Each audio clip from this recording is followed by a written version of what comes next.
ভারতবর্ষের যিনি সংবিধান প্রণেতা ডক্টর বি.আর. আম্বেদকর সম্পর্কে যে মন্তব্য করেছেন অত্যন্ত কুরুচিকর, নিন্দনীয়।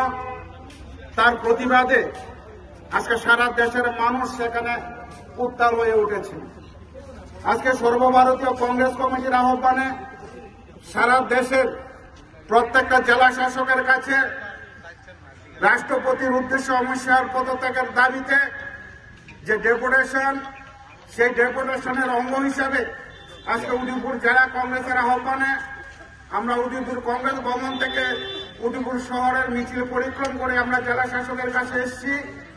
জেলা শাসকের অনুপস্থিতিতে সহকারী জেলা শাসকের হাতে আমরা স্মারকলিপি সেখানে তুলে দিলাম। রাষ্ট্রপতির উদ্দেশ্যে আমরা স্মারকলিপি তুলে দিলাম। আমাদের মূল যে দাবি, ভারতীয় জনতা পার্টি আপনারা জানেন সারা দেশের মধ্যে একটা গভীর ষড়যন্ত্র করছে সংবিধান পাল্টে দেওয়ার জন্য। এই যে ঘৃণ্য পরিকল্পনা, সেটা দেশের স্বরাষ্ট্রমন্ত্রী অমিত শাহজি এই যে সংসদে দাঁড়িয়ে ডক্টর বি.আর. আম্বেদকরের প্রতি যে অশালীন মন্তব্য করলেন, সেটা কিন্তু সেখানে প্রকাশ পেয়েছে। সংবিধানের প্রতি ভারতীয় জনতা পার্টির যে অসম্মান, সংবিধানের প্রতি তাদের যে অবহেলা, সেটা কিন্তু ওনার বক্তব্য থেকে সেখানে প্রতিস্ফুটিত হয়েছে। তার প্রতিবাদে আজকে সারা দেশের সাথে উদয়পুর জেলা কংগ্রেসের আহ্বানে আজকে আমাদের এই যে কর্মসূচি, সেখানে উপস্থিত আছেন ত্রিপুরা প্রদেশ কংগ্রেস কমিটির সাধারণ সম্পাদক মিলন কর, সম্পাদক কমল দেওয়ান, জেলা যুব সংগঠনের সভাপতি ইন্দ্রজিৎ দাস, আরকেপুর বাগমা কাকটাবর মাতারাবাড়ি ব্লক কংগ্রেস সভাপতিদ্বয় এবং প্রদেশ কংগ্রেস কমিটির সম্মানিত সদস্য জীবন ঘোষ সহ বিভিন্ন নেতৃবৃন্দ, মহিলা নেতৃবৃন্দ, ছাত্র যুব বন্ধুরা যারা এসছেন, সবাইকে উদয়পুর জেলা কংগ্রেসের তরফ থেকে সেখানে অভিনন্দন জানাই। এবং তার সঙ্গে বলতে চাই, আমাদের যে দাবি স্বরাষ্ট্রমন্ত্রীর পদত্যাগের দাবি, এই দাবি যতক্ষণ পর্যন্ত গ্রহণ করা না হয় ততক্ষণ পর্যন্ত কংগ্রেসের আহ্বানে সারা দেশের সাথে ত্রিপুরা রাজ্য, এই জেলাতেও প্রত্যেকটা বিধানসভা কেন্দ্রে আমাদের আগামী দিন সেখানে আন্দোলন অব্যাহত থাকবে।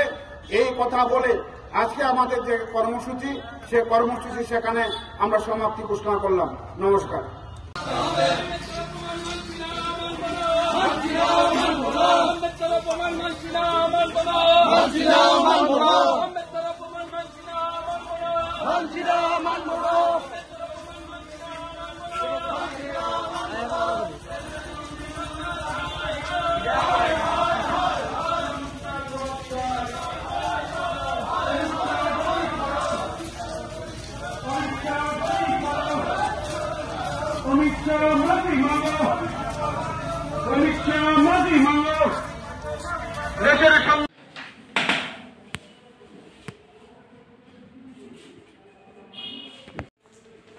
আমাদের পবিত্র পার্লামেন্টের মতন জায়গায় দাঁড়িয়ে আমাদের সংবিধান প্রণেতা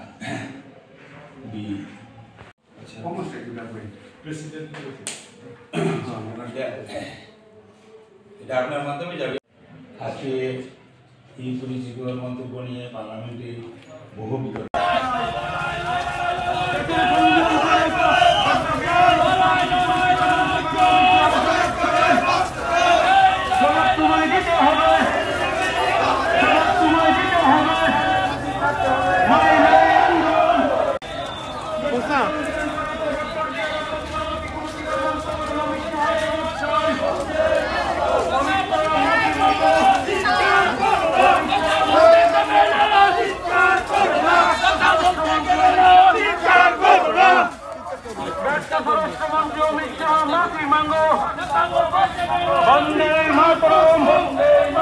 জাতীয় কংগ্রেস জিন্দাবাদ। দেশের সংবিধান প্রণেতা ডক্টর বি.আর. আম্বেদকরের প্রতি কুরুচিকর মন্তব্য অমিত শাহ জবাব চাই।